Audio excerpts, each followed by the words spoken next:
আমার গুডনের মাল পুলিশে আটকাইছে, আমার লোক অ্যারেস্ট হয়েছে, কিন্তু তুই ফিরত আইলি কেন? খবর তো তোর আগে আমি পাইছি। এরে খুব চালাক ভাবছস, আমার লগে বেমানি কইরা সরকারে টাকা দিবি।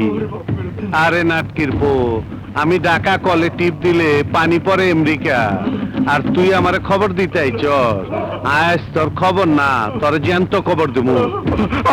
আমাকে মাফ করে দে।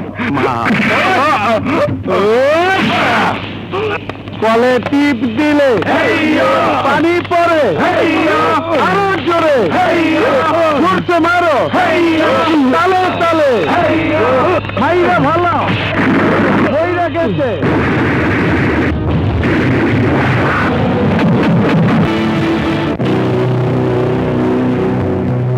চুপ করে বসে আছেন কেন? জবাব দিন। এই খবরের কাগজ কি আপনারা পড়েন না, নাকি দেখেও না দেখার ভান করেন? আর কতদিন এভাবে না দেখার ভান করে তরফদারের মতো কুখ্যাত খুনিকে অপরাধ করার সুযোগ দেবেন? বলুন। পত্রিকা খুললেই সেখানে তরফদারের চোরাচালানের খবর, তার লোকদের হাতে নিরীহ জনগণের হত্যার খবর, মানুষ আটকিয়ে তার নিকটাত্মীয়ের কাছ থেকে মুক্তিপণ আদায়ের খবর, রাজনৈতিক হত্যাকাণ্ডের খবর। এগুলোকে আপনাদের চোখে পড়ে না? তারপরও পুলিশ নীরব কেন? সাংবাদিকেরা যে খবর পত্রিকায় লেখে তা থানায় রিপোর্ট হয় না কেন? রহমান সাহেব, তরফদারের এলাকা আপনার এলাকা, আপনি তরফদারের বিরুদ্ধে অ্যাকশন নেননি কেন? এরকম ক্রিমিনালের বিরুদ্ধে বলা অনেক সহজ স্যার, কাজ করে দেখানো কঠিন কঠিন। যদি কেউ তরফদারের বিরুদ্ধে সাক্ষী দেয় তাহলে রাতের আধারে হাওয়ায় মিলিয়ে যায়। মনে রাখবেন, কেউ আইনের ঊর্ধ্বে নয়। স্যার, তরফদারের গুপ্ত ঠিকানা তো জানি না, তাকে আমরা ধরবো কিভাবে? তরফদারের সাথে যোগাযোগ আছে এমন যাকে পাবেন তাকেই গ্রেপ্তার করুন। তারপর দেখবেন তরফদার নিজ থেকেই বের হয়ে আসছে। তরফদারকে খবরটা দিতে। প্রতি মাসে পুলিশের পিছে আমার লাখ লাখ টাকা খরচ হয়, তারপর ওই কমিশনার খেপছে কেন? কমিশনার তাহের খুব খারাপ, মারাত্মক, ডেঞ্জারাস। আপনার দেখা মাত্র গুলি করার নির্দেশ দিয়েছে। কমিশনার বাসলে তো ওর কলে টিপটা দেব।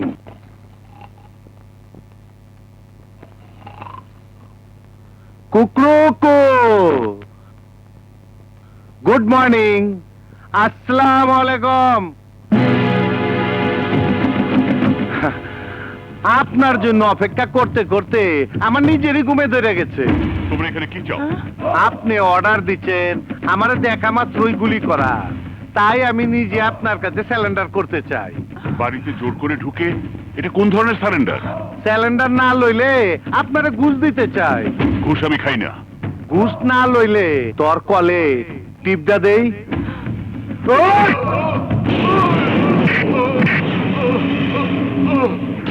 কলে টিপ দিলে পানি পড়ে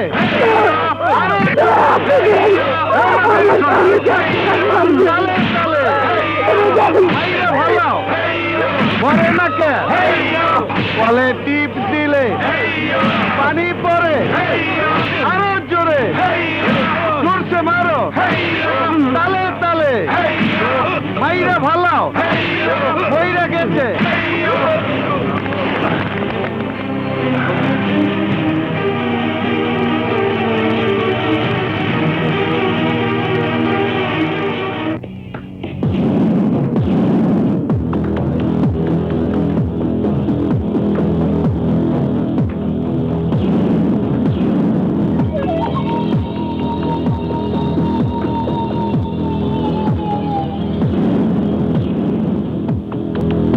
আপনি?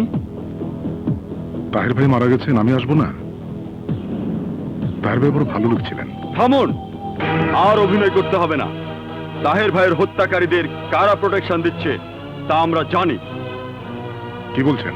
বলতে চাই, সারা ঢাকা শহর জানে তরফদার পুলিশ কমিশনারকে প্রকাশ্য দিবালোকে খুন করেছে। আর আর আপনি জানেন না। তাহের ভাইয়ের লাশের সামনে এসব কথা বলা কি ঠিক হচ্ছে? হ্যাঁ, সত্য কথা বলার সময় নেই। আমরা সবাই জানি কুখ্যাত খুনি তরফদার আপনার ছত্রছায়ায় একটার পর একটা খুন করে যাচ্ছে, অথচ অথচ অথচ আপনার কারণে পুলিশ তাকে গ্রেপ্তার করতে পারছে না। আমার নামে মিথ্যে অপবাদ দিচ্ছেন। আমি মিথ্যা অপবাদ দিচ্ছি না, যা সত্য তাই বলছি। খুনিকে প্রশ্রয় দেওয়া মানে আপনি একজন খুনি। মুখ সামলে কথা বলবেন। কেন এত জনগণের সামনে আপনি ভালো মানুষ সাজার চেষ্টা করছেন? আপনার আপনার মুখোশ আমি খুলে দেব। জনগণের সাথে ধোঁকা দেওয়া চলবে না, চলবে না, চলবে না। আর একটা কথা বললে আপনাকে আমি কি করবেন? মারবেন? মারুন, আমাকে মেরে প্রমাণ করুন আপনি জনগণের শত্রু। এই আলম!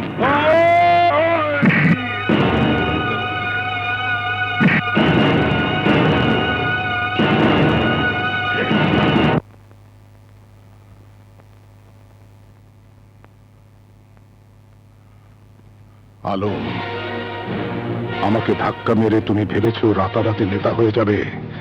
যাবে না। তুমি জানো না তুমি কি করেছো, এবার তুমি জানবে।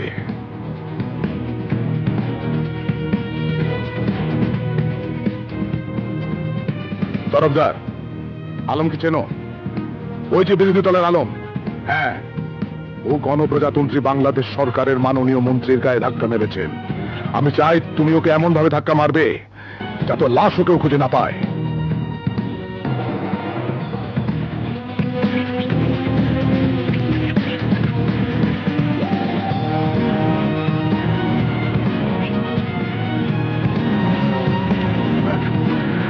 আলম, খুদা হাফেজ। আসসালামু আলাইকুম। ওয়ালাইকুম আসসালাম। আপনাকে তো ঠিক চিনবেন না? নাম শুনলে অবশ্যই চিনবেন। অদবের নাম তরফদার। ও তরফদার, হ্যাঁ হ্যাঁ, নাম শুনেছি শুনেছি। তা আমার কাছে কি কাজ? কি আগার ডাক নিয়ে চালাম তো, আপনাদের দোয়ায় পাইছি। উদ্বোধন করবেন আপনি। তা আমি ফেরিঘাটে গিয়ে কি করব? আপনি ভাবিরে নিয়ে অবশ্যই যাবেন। দুপুরে খাবার ব্যবস্থা করছি। না গেলে আমি খুব দুঃখ পাবো। আচ্ছা ঠিক আছে, যাব যাব যাব আসি বড় ভাই। যাব। ওয়ালাইকুম আসসালাম। আশ্চর্য মানুষ তো। এই ভাবিরে দে, ভাবিরে দে। নেন। দে দে, বাইরে দে, বাইরে দে। ঠিক আছে ঠিক আছে। খান খান ভাবি সাহেব খান। এটা গার্মেন্টস এর মুরগি। গার্মেন্টস এর মুরগি মানে? আরে ফার্মের মুরগি, মানে বিদেশি মুরগি, সাদা মুরগি আর কি। খান খান, মনের শখ মিটায় খান খান। অনেক দিন গতে আমার শখ আপনার আর ভাবি সাহেবের দাওয়াত খাওয়ামু। আপনারা বড় বড় হোটেলে খান, আমার এই নদীর পারে মুক্ত হওয়ায় একটু ফরেন ফরেন ভাব আর কি। আপনার মতন মহান ব্যক্তি আমার দাওয়াত কবুল করছে, আমি খুব খুশি। আপনার প্রশংসা করার আমার ভাষা নাই। আপনার মতন নেতা লাখে একটা। জনগণের সেবা করাই যেমন আপনাদের ধর্ম, তেমনি আপনার সেবা করাই আমার ধর্ম। আপনার পায়ের নিচে আমার বেহের।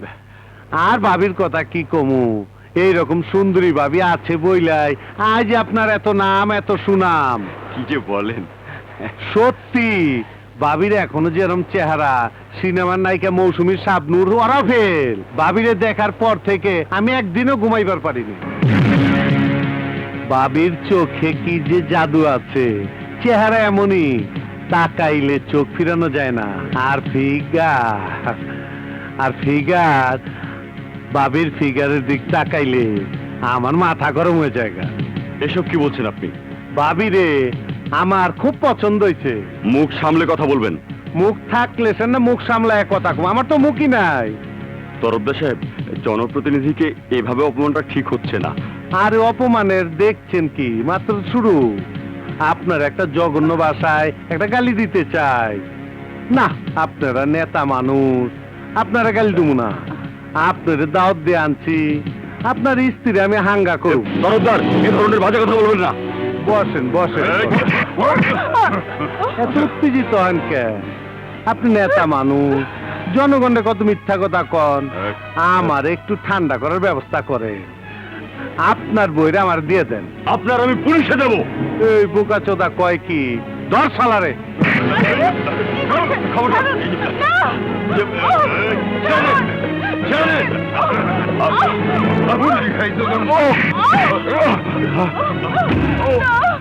এখনো সময় আছে, তোর স্ত্রীরা আমার হাতে তুইলা দে, তাইলে তুই বাইচে যাবি গা। আমি মরে গেলেও তোর মতো কুকুরের কাছে আমার স্ত্রীকে দেবো না। তাইলে তোর কলে টিপ দিতে হইব, কলে টিপ পানি পরে তোর বউরে বিয়া করুম, কাজী ডাকো, মোল্লা ডাকো, মাইরা ভালা।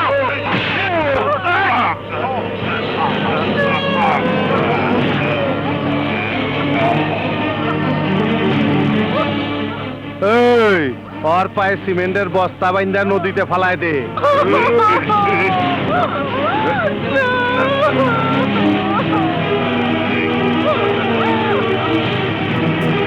ভাই আপনার পায়ে পড়ি, আমার ছেড়ে দিন।